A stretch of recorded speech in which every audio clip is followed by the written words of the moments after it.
Teman-teman, kita sampai di bagian kedua dari model disrupsi bisnis. Di bagian kedua ini kita akan ngebahas beberapa konsep terkait dari disrupsi bisnis ya. Mulai dari definisinya, kemudian jenis-jenisnya, dan terakhir adalah contoh-contoh nyata di kehidupan kita yang terkait dengan disrupsi bisnis. Kita langsung saja masuk ke pembahasan yang pertama, yaitu definisi dari disrupsi bisnis.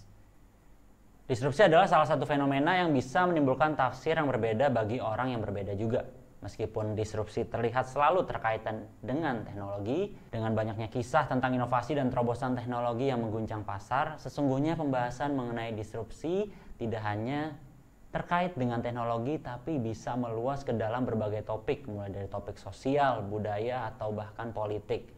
Seperti media sosial yang dipandang sebagai kekuatan disrupsi, gejolak dari panggung politik pun seringkali juga dicap sebagai disrupsi.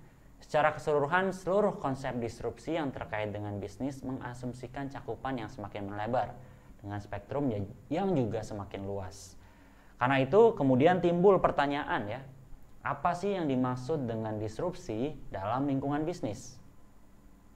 Nah, menurut Elna Maki, disrupsi adalah kejadian yang mengguncang peristiwa, proses, sistem, atau paradigma yang sudah mapan. Disrupsi adalah suatu kekuatan yang dapat menerobos batas. Disrupsi bisa berwujud dalam bentuk diskontinuitas atau pemberhentian gitu ya sesuatu, atau bahkan pembalikan dari apa yang dianggap sebagai normal saat ini. Disrupsi karena itu bisa dikatakan menciptakan the new normal. Sementara itu, disrupsi dalam konteks manajemen berakar dari karya Christensen yang berjudul Revolusi Industri 4.0 tentang inovasi, yang mengemukakan sebuah ide tentang inovasi yang mengganggu, atau dalam konteks buku tersebut disebut sebagai disruptive innovation.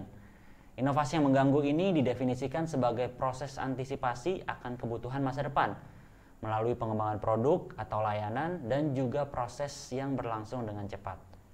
Christensen kemudian memisahkan teknologi baru hasil dari proses ini menjadi dua jenis. Yang pertama keberlanjutan dan yang kedua adalah disruptif.